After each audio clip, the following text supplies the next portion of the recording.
So, welcome to Northern Powerhouses, our business success stories series of interviews, where we discuss with local business leaders, their backgrounds, their successes, their challenges, and what's driving them forwards. And this afternoon, I'm delighted to have back with us David Abel, who's an independent financial advisor at Vision Independent Financial. So, firstly, David, thanks for coming back on board and spending some time with us again. And if you'd like to introduce yourself, your business, what you do, how you help people, that'd be wonderful. Thanks, Chris. And yeah, it's a pleasure to be back with you. As you mentioned, I'm an independent financial planner. So we help people really focus on what they want to do with their lives, which is something that a lot of people often push to the back when they're Yes. busy and you've got kids and you've got things moving. So we really help challenge people on are they spending their time how they really want to. And then we build a plan around that. And a lot of that comes with cash flow modeling and making sure that they're either on track for what they want to do Yeah. or they're not and they know how to bridge that gap.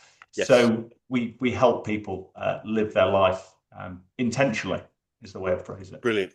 Brilliant. I mean, and I think we've talked about this before, but it very much we echo that from a business perspective. Is the business is there to give people the lifestyle they choose to have. So let's make sure we plan the outcomes, and obviously that directly interrelates with how they would invest or manage the assets that they have as a result of having a business. So, but without a plan, we could be going in the completely wrong direction. Is the truth of the matter? I'd suggest. Yeah, and it's a really nice overlap in what we both do. And I think that challenge of, you meet clients that say, I need 200,000 a year or 100,000 a year. And then we start with why, and then we go Yep. all the way back to, well, what's it all for? And then that's when they start reflecting and thinking, and that number was because, that's what their dad used to earn, and that's what they think they should be earning. And it's just a number in the sky instead of anything with any real meaning. So I think that's a nice overlap between us. Yeah, yeah. I mean, I very similar thing. When I say to people, they talk about exit or sale, and I say, what's your plan? And they'll say, well, we want to get to 1 million or 2 million or 10 million. I know that there's nothing, there's unlikely to be anything behind it because if it was, it would be 1.62 or 5.10, 5.36 because it gives them this. But so few people do make that plan. So both a business plan and a financial plan inherent to anyone. I'd suggest that anyone watching this.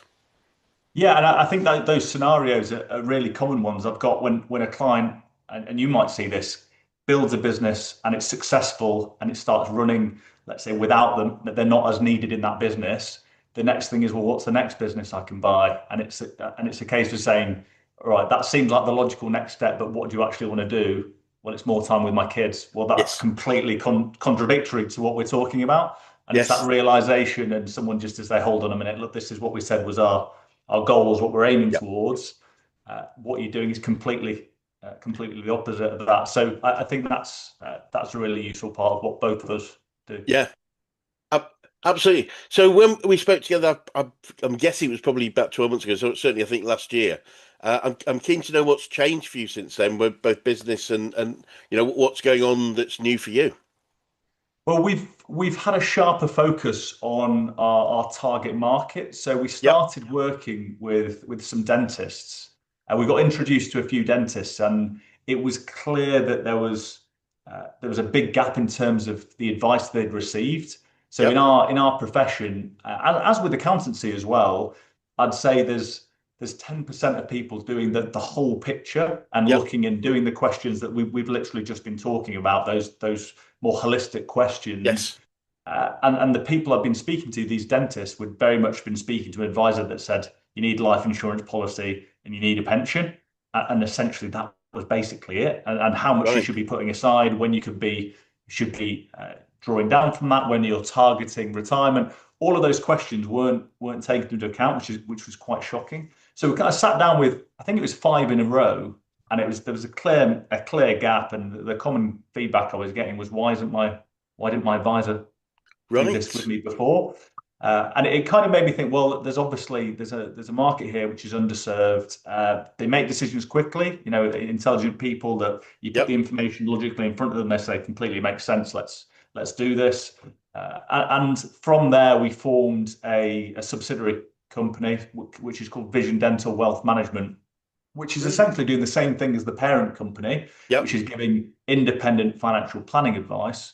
but just specifically to dentists, both Yeah. associates, which are dentists working for a practice, but also practice owners as well. Brilliant. And from there, that's really just taken off from referrals from accountants, specialist accountants, and tax advisors, but also the dentists as well have been Yes. referring their friends. So I'd say that's been the biggest change since we'd last spoken. It's very that's ramped up a lot. Brilliant. So, so I mean, you've highlighted a little bit there, but let's be really just for any dentists might be watching. What makes a great client for you, whether it is the dental business itself or in general? What are the sorts of things people are saying that you would say, well, we can really help you? A lot of it's about clarity. Yeah. They're working generally, and it's quite an intensive job. They're on the feet a lot of the time, Yes. and they don't want to be in the chair. A lot of them don't want to be in the chair when they're into their 60s. Yeah. Some do, some absolutely love it. Yeah. But as with a lot of clients, it's about having the option not to do it. So Yeah. you're going to work on your terms, and that changes the whole psychology of the actual job. Yeah. And then you can just say, do you know what? This is too much for me. I Yeah. don't want to do it anymore. I don't have to work, and I can pull back. So a lot of it's about clarity of the direction they're heading and knowing how much they should be putting aside. Uh, Yes. a lot of it's about tax as well, Yeah. because they kind of overpay on tax generally, in my experience from meeting them.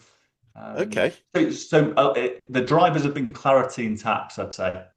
They're Okay, the two that's drivers. interesting. I mean, really interesting point, and I'm sure anyone that's watching, will give the contact details at the end. But yeah, it's an interesting profession. I mean, it is one of the key professions, dentistry, isn't it? Where we're very much trading time for money, and I know from my dentist, and I have worked with one or two dentists.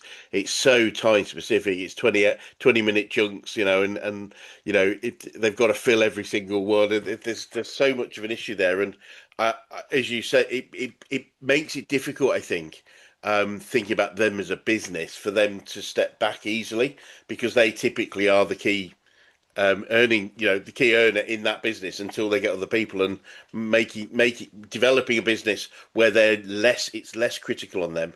It's probably harder for them than many of the professions, I think. It's really difficult for them to step back Yeah. because they're usually really high earners because they're Yes. usually really good at what they do. So them pulling back initially, that transition where they're either hiring more people, they're going to have to take a hit on the profit, and it's just taking that leap. Yeah. And it's really, some people want to do that. Some people love the clinical stuff, and they'd rather have an operations or Yeah. practice manager that really knows their stuff running the business. Yes. So it's an interesting mix, and yeah, I've got clients that want to do both. Yeah. I, I hadn't really thought till we had this conversation, but with a lot of and I have worked with lots of sort of professions and professionals, a lot of them benefit from things like there's a whole bunch of admin that they could pass to somebody else. But really, in dentistry, you can't really get, other than, often they get the hygienist to do the hygiene side. But other than that, there's so little that can be delegated in the work that they do to anybody else than do it themselves. That's it. That's it. Unless they step away from the clinical, Yes. and that's the way of doing it, and then they get their hands involved on the business. Yes. But that's a hard thing to do as well, because Yes. if you're specialist and you're trained in a discipline like dentistry, you spent a lot of time and energy invested in that, and you more than likely wouldn't have spent much time on the business side Yeah. generally. So a lot of it's a learning curve, and a lot of it is just you taking a leap of faith as well. Fascinating. So, looking back over the last 12 months or so, and maybe especially with regard to creating this dental oriented business, what are some of the key challenges and wins that you've had over the last 12 months? I think the challenges is the business is myself and my wife are the owners. We've got three of the team that are great and support us with what we do. The challenge that most small businesses have is what to focus on and what to neglect for the next 90 days, what Yes. to really focus on. And I think that's a constant challenge, I think, for us. Uh, but being at peace with it and saying, look, we know what we're doing. This is why we're doing it and doing it intentionally just makes things a bit clearer in the mind. So I think that I'd say would be the main challenge. Uh, Also, the delay in terms of marketing, the input you put into marketing and the return on it, because a Yes. lot of it is Yes. it's not an easy formula, is it? It's not No. straightforward. You've got to try different things. There's no silver bullet. And I think being consistent is the main one when you're communicating with your message, whether it's on LinkedIn or Definitely. a newsletter. But that also is sometimes at times very challenging. The wins, I say, new client generally, and one specifically I'm thinking of now is a really decent client. Himself and his wife are both dentists, really successful, own practices, and they had an advisor, which is common for a lot of clients that come to us Yes. already, and they were in a level of risk.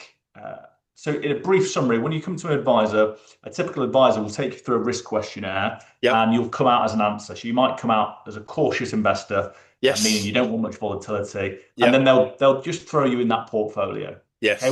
which is really dangerous because that questionnaire should be there for the beginning of the conversation, not the end. Yes. And what had happened in this previous case is they'd had that conversation, they'd be invested defensively, which means Yep. in a lot of bonds, and the performance of the portfolio was actually pretty poor. I think one of their funds, which was seven figures, Yep. it had only just broken even since they first invested it in 2021, and that's Wow. because of the trust budget made the bond market go crazy, if you Yes. remember. Okay. Yeah. Yeah. And it was a case of saying, look, we sat down, we talked about risk, and we talked about the importance of equity investing, which means investing in companies, stock shares, and Yep. how it's more volatility, but historically it has performed better over the long term. And if you can understand the volatility, then you're going to be better off. So we kind of sat down and we spoke about that, and the key to their issues were parents losing money in single stocks. So we kind of spoke about that and we unraveled all of that, the kind of psychological stuff that came with the Yes. investments. Yeah. Yeah. And we actually worked out, no, that this is where you should be. And now they're invested in a portfolio where they understand what they own. They understand if the market declines, they've actually got more cash in the business. So it could be a buying opportunity because those same companies are at a discount. Yeah. And they're just going to be much better off for it. I mean, it's only been a couple Brilliant. of months, but that one change is going to have such a dramatic impact to their plan and the future generations that their kids. Brilliant.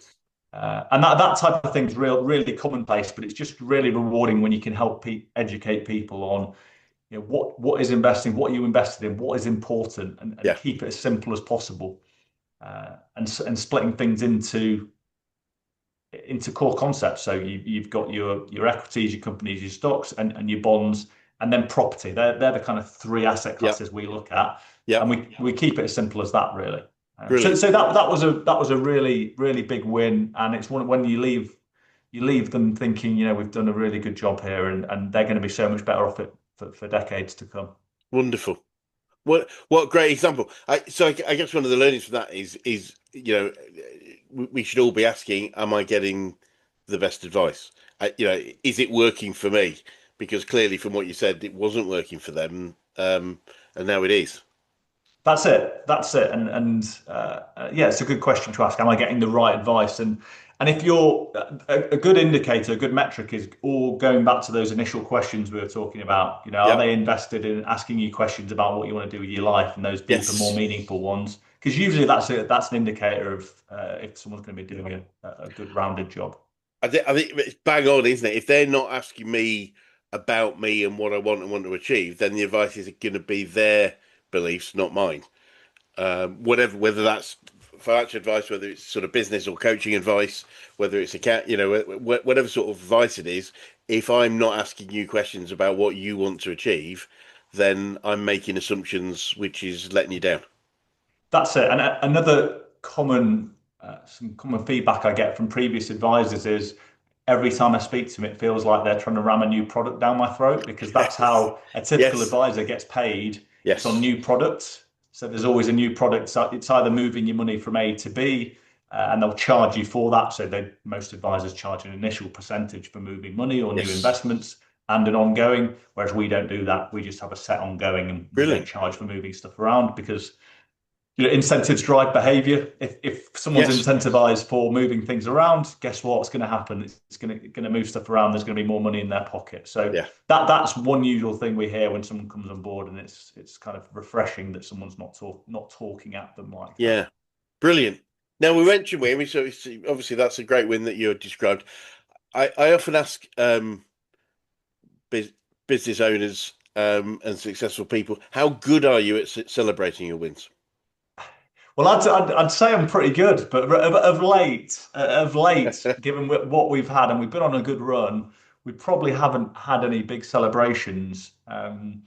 We are going to Paris at the end of August, my wife's 40th, so we're going to have 5 days there, which is the longest we will have been away from the kids. So we're going to treat that Love as that. a big celebration, uh, Brilliant.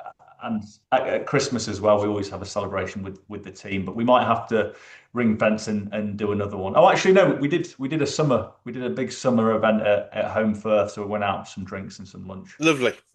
Team as It's so well. important. Like, it's one of the things I believe celebration builds resilience. Because if we're not celebrating the good things when they happen, when the difficult times come and we're saying, why am I doing this? If we haven't got an answer to that question, it becomes very hard. And Yeah, so it feels like, I mean, a lot of people feel like, firstly, it could be that there's a lot of superstition going on. If I celebrate it, somehow everything's going to go wrong. But if we don't, as I say, we're not building that resilience into our subconscious to know everything's okay, and everything's going right, to balance the challenging times which most of us will have at some point in our careers. And yeah. what would you say, looking back at those wins and challenges, what are the biggest learnings you've drawn from them? I think it's kind of exactly what you've mentioned there, and it's saying, when times are good, enjoy it. Enjoy those times, because Yep. sometimes it's always challenging. And I think another learning thing that I've been quite aware of recently is, if you get a health scare in the family, and you might know this with friends or family, and it really quickly puts things into perspective. And the things Yes. that you're actually worrying about, they're so inconsequential, and they mean, in the grand scheme of things, they mean so little. It's easy to get drawn into that. So it's kind of almost like the stoicism mindset of, this problem is only a problem because I'm making it a Yep. problem, and just trying to think. And it's not always easy, but just having that in your mind is really important. There's nothing that sharpens that as quickly as, a friend or a family member having a health scare. Yes. And I think that really does make you think, well, what actually is all of this for? So that I'd say that would be one of the biggest takeaways. Brilliant. Yeah, perspective. But there's a great quote actually, which is not directly related to the health side, but when looking at problems, I think, and it's from Tony Robbins, which says, if it won't matter in 5 years' time, it doesn't matter now.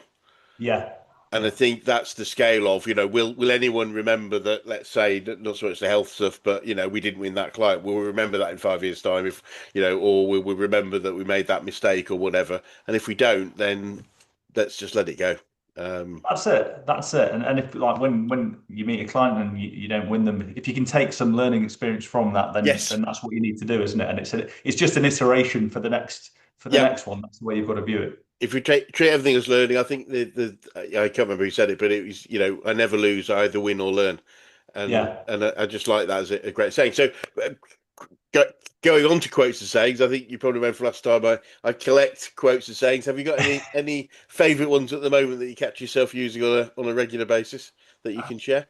I think it's more, again, the stoicism thing, that amor fati, that, I love my, I'm not sure what the exact translation it is, but I think it's like, I love my obstacle, what it's been handed to you. Yes, So that's been something that's been in my mind constantly at the moment, and just saying, look, this, you've just got to embrace it, and make the most of the situation that's in front of you.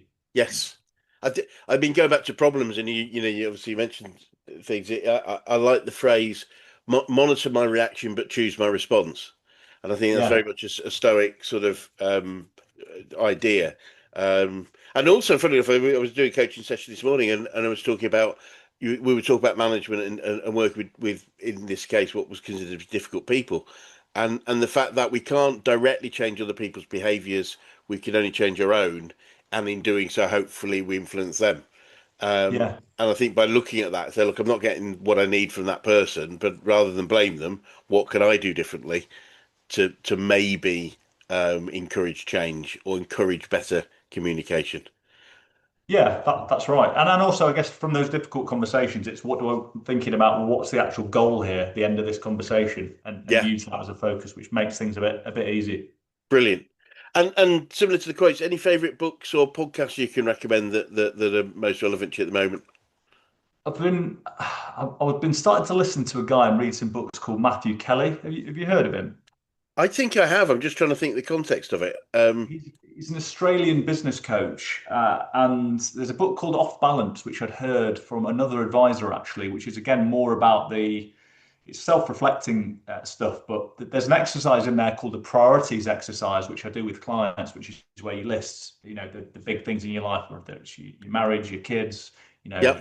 financial stability, and you basically rank them and put them in order of priority, and see if again you're living like your life by that. So I think that's Yes. just a really useful chat. I mean, I've got the book here. It's only a really thin book. Nice. So Thank you. it's a really easy one. I'll ping it over to you so you've got it. It's Thank called you. Off Yeah. Balance.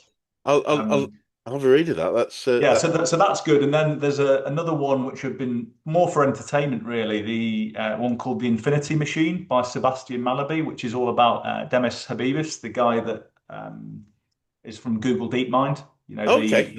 the London AI guy Yeah. that set up DeepMind, and it's just about his story, how he started, how he began, and then sold to Google, and like the competition within the AI world. And it's really interesting. And Sebastian Yes. Mallaby's written a few other books which I really like. One's called More Money Than God, which is about hedge fund managers in all Yes. over the world, and the origins of it, and how they competed and how they won. So it talks about how Soros made that £1 billion in a day or betting against the pound. And there's another one called the Power Law, which he does, which is about venture capital and the beginning of Okay. that and all the different companies. But they're all really good books Oh, and interesting. really good to listen to. Thank you. And just run into the name of the author because that's just Sebastian Mallaby. Sebastian Mallaby. Thank you. No, I'll look those up. It's a really interesting. I mean, there are, as there always has been, really interesting things going on, and that's really interesting point of knowledge from a sort of investment point of view. That's some really interesting stories you've got there. So sort of case studies, if you like.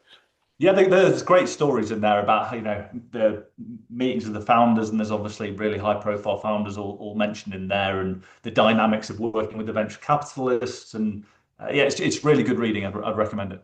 No, fantastic. And just sticking on the learning front for a second more, what would you say? What else have you learned about yourself throughout your journey so far? I think the when you're in a profession like ours, continual development and learning is kind of just standard. You have to do that Yes. from a technical point of view because of the taxation legislation change. But I think the main pull that I find enjoyable on the learning side is the more behavioral and the psychology side. So Yep. when you're sitting down with someone that's really anxious about money, sat down with a young lad yesterday that had inherited a large amount of money and it was more like a burden. So Yep. just being able to being better at helping him understand that there is a path, and we don't need to think about the money at the moment. We just need to talk about what he wants to do, Brilliant. if his parents had any intention, and of what that money was for, and just getting better at that side of the job because it's the most enjoyable part for me really, and the bit Brilliant. I derive the most meaning from. But that's where there's so much to learn in terms of psychology, and that's that at the moment. That's where my focus has been, and I've really been enjoying it. That's no, it's fascinating. I think it's worth pulling out that having a lot of money can feel like a burden, and it's many people aspire to have a lot or an amount of money, but it's really being careful what we want, and I think Stephen Covey says it best, which is that I like, which is there's no point climbing the ladder of success to find you put it up against the wrong wall. And I appreciate in the case of the guy you're talking about, it's an inheritance, therefore it's not something necessarily he was aiming for. But seeing how people react around things like money, and um, I've seen in what I do, we actually have a business board game called Leverage, which we've had for many many years. It's a monopoly for business, if you like. And I always remember one thing is some of the businesses, and we try to create different businesses in different situations. With some businesses, there's an ability to draw down a loan some don't, some do, and it's dependent on the type of business. Anyway, it's a relatively basic game. So the amount you pay to draw down a loan is just a single amount. It's $500 or something like this, let's say, and you've got sorry, it's an overdraft facility. It's 500. It's fixed. It's not dependent on. There's no interest later, so it's a single fee. You've got a capacity in most cases, like let's say £10,000. It's amazing in a game how often you see the players go, well, I only need three, but it'll cost you the same to get, and you can always put it back. There's no, you can put it back whenever you choose. But the Yeah, yeah, the wrestling with this idea of going into debt, and I'm not suggesting people go into debt for the wrong reasons, but this, it's a game. You can do what you like, and there's no penalties. And just it really was a light bulb moment for me to see, as you said, the psychology, the fears and beliefs we can put in the way of things that could help us sometimes is amazing. So being conscious of that in what you do and I feel in what I do is so important. yeah. It's fascinating, and on that point specifically, I had a client that really didn't want to borrow, and he was a dentist, and banks lend dentists 100% of the business value, so that I, it's great Amazing. business to lend to. Yeah, yeah. We dug down deep into it, and it turns out his uncle went bankrupt in a foreign country where you could be jailed for it, and that he'd never really put the two and two together. Yes. And it was a case of saying, well, actually, that's where this is all coming from, and it changed his perspective completely. Not straight away, but over a couple of weeks. So it's a really important part of what we do Fascinating. is helping people understand where they get their psychological biases from. Yes, I remember a friend of mine using the phrase, why is that important to you? When somebody asks a question, why is that important to you before making again, we talked about assumptions.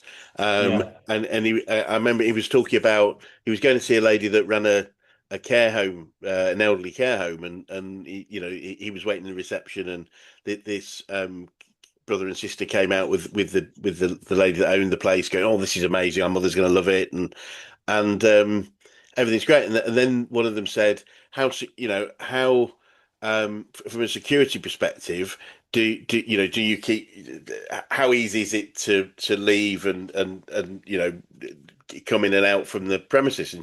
And the lady said, "Oh, well, we like people to think it's our home from home, so we like people can wander in, go out, and it's an open door policy."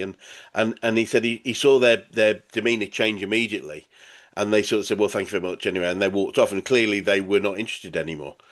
And so yeah, he ran after them and said, what was that?" And they said, "Well, our mother, she has a syndrome, which is where you think you're, a, a historical figure." And he said she'd yeah. quite often, where she's at the moment, go out, leave the home and go out and start directing traffic and waiting for a carriage to turn up.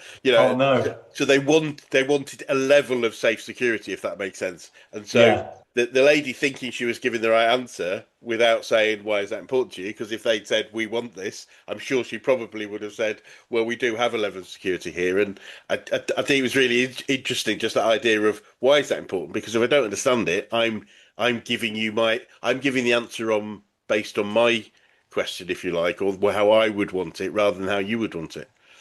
Yeah, I think that's it's a really good question and one we use a lot because it goes deeper than that Yes. surface layer, and it helps people. A lot of what we do, or the best part of what we do in a discovery meeting, is actually just being quiet, asking a few Yeah. good questions, then just being quiet, because that's when people will just, as long as you build that rapport and trust with someone, they'll just tell you what's on their mind, and a question like that gets them to think because no Yes. one's really asked them that before. It's interesting.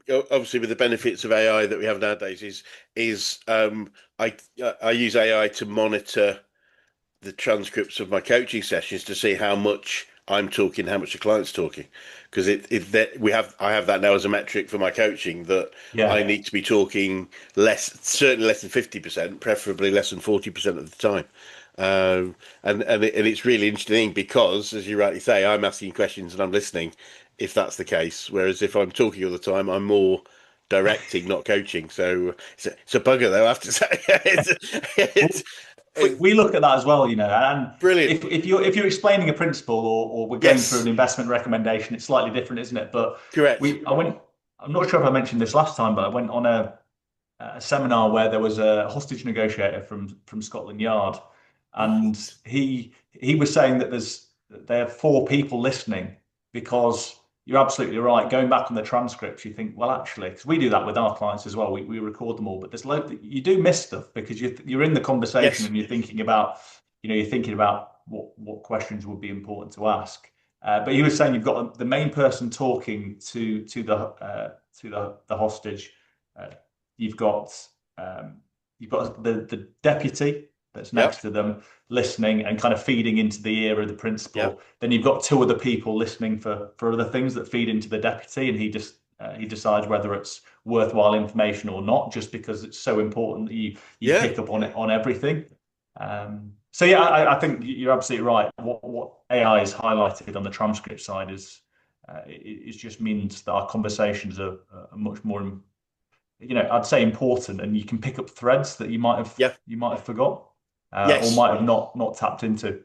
I think, as you say, when you're having a relatively long conversation or a conversation that goes in different directions and places without tying it back to the specific issues, it's easy for things to get missed in whatever the conversation's about. So yeah, it's been a real benefit I've found in what I do. So Couldn't go fantastic. back now.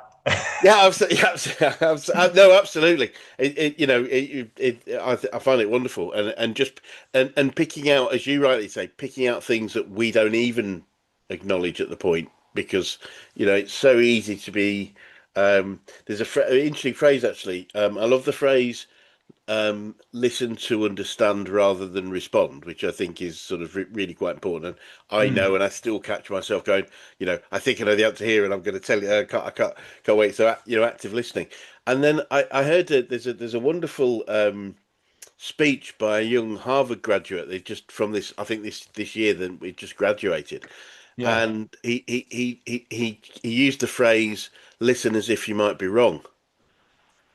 And that's really helped me a lot, because it's not just I know the answer, but I better listen a bit further. It's Yeah. literally my what I'm thinking is the answer might be wrong. And Yeah. if I really try and search deep into the conversation to see maybe what I think is the right way actually isn't, that solely for me opens my mindset up even further into, okay, I've got to listen so deeply, um, uh, just in case even what I'm thinking isn't as accurate as I think it might be. Yeah, that's a really useful perspective. He's interesting. He starts the speech with what was it? He says a Muslim, a Jew, and a Christian. He said Muslim, Jew, and a Christian, and he said that could be the start of a very funny joke, but it's actually three of my grandparents, and he was just talking about how the three different religions would talk about each other, and they'd learned to very much ask the open question and not overlay their belief about their religion, overlay the other ones. Oh, And interesting. Do you remember what his name was? I can't remember his name. I'll definitely pop you a link to the speech if that's helpful, Yeah, because that'd be useful. it's a very well presented, very very witty speech, but with a really really I think very strong meaning of this idea of we might be wrong. So yeah, no, I'll be delighted to do that. I think it's really really it certainly helped me be more and more open in my thinking and my questioning. Yeah, yeah, I'll bear in mind. Thank you. So, just looking forward then, David, what does the future look like for you guys, and what do you think the challenges might be that you face, if any? Uh, I think I think the kind of the buzzword of the AI world, I guess, is a challenge and an opportunity. Like we mentioned, it's very Yes. much helped us out, and definitely has been improving what we do. I, I don't think it's going to go the way that the big AI firms are going, where no one's going to have a job and it's just going to be those companies running things because it's in their interest for us to think like that because then they get more funding and they can spend more money. It's an easier way to do it. But my view is, and I'm biased because it very much favors me, is it the technology is just going to mean there's going to be more small businesses popping up all over Yeah. the place and there's going to be more growth. And looking back, it might be obvious what was going to happen. So I think that is going to be the main thing. I think the challenges will be, as always, the government flip-flopping and changing what they want to do in terms of tax, which makes it difficult for planning. Yes. Um, and the technological advancements are definitely going to be, I think, on our side. Yeah. Yeah. It's interesting. You say where AI goes. I still believe for a reasonable amount of time. However, however embedded it gets in what we do, that there will still be a big chunk of people for a reasonable length of time that will always want to deal with a human being, irrespective of the costs or the investment levels, or um, just want to know that somebody both it has experience and probably cares. Um, Yeah, I think so. I think that's when we go through our team meetings, it's one thing we're conscious of. If in doubt, just pick up the phone and speak to our customers. If even if it's just something which can be done simply, and if they don't answer, you can ping it over on an email. But it's that case of being more humanized is now more important now great. than ever, I think. Think that's a really strong learning there, isn't it? Is that you're just being more human. As you say, it's so easy to send an email. It's so easy now to dictate an email and have it sent on your behalf by, or even have it drafted by AI as an example. But Yeah. yeah, it's the picking up the phone. We're here to help. Please ask me any questions. I think that's a learning we all need to grab onto because it is so easy to yeah, just to use things like email and text, etc., often backed by AI to save ourselves time, but not necessarily quality. Yeah, exactly. Exactly. I think it's going to become more and more important. Brilliant, brilliant. And obviously, you mentioned the dental side of the business. Any new initiatives we should be looking out for over the next 6 to 12 months that you're looking into? Well, we're going to do a webinar in August. I've actually got the date here, which Great. is the 19th of August. So we're going to be 19th. doing that. The link is will be available on LinkedIn, and that's to help people understand the £2 million inheritance tax trap that a lot of people fall into when your estate goes over that £2 million figure. You basically start losing one of your allowances. So Right. it's something a lot of people don't really know about. And given that there's going to be changes to pensions or some pensions falling into inheritance tax threshold from April 27, it's something that a lot of people need to be wary of because a lot of our clients will have built up a lot of money, sometimes seven figures in a pension, thinking either they're going to use that as their inheritance and pass that on tax free, or they're going to use it as part of their retirement strategy. But it's actually going to serve them a big headache when it comes to inheritance Right. tax, which is a good problem to have, but a lot of people Yeah. might not understand that. Uh, and I think the changes also put a lot of the liability on the executors and the people looking after the estate once they're not here. So a lot of it's just about making informed decisions. So I think that's going to be a big driving force. And a lot of new clients are coming on board because of that, and existing clients we're making sure we look after them. So Brilliant. big changes in legislation and just dealing with that and helping people understand what they can do about it. Absolutely. Thank you. No, that's really valuable. So that's the 19th. That's the If you 19th. be Yeah. maybe kind of send us the link, we'll put the link in not the bio, whatever we want to call it, Yeah. in the commentary for this particular interview. Yeah. We'll If send it if you'd over. like to do that, and yeah, and for anyone that is um interested in knowing more about what you do and how you can help them, what's the best way of contacting you, David? You can contact me on LinkedIn, or we've got a website, and I'll give you my email address as well if anyone wants to get in contact that Brilliant. way. So if you give us those, we'll put them in, again in the commentary to the video, and yeah. So David, thank you so much for spending some time with us again today, and really fascinating what's going on with you, and some real nuggets of learning there for I think for everyone, but whether it's to do with finances or just general business and even life. So thank you. Thanks, Chris. Always enjoy our conversations. Me too. Thank you so much.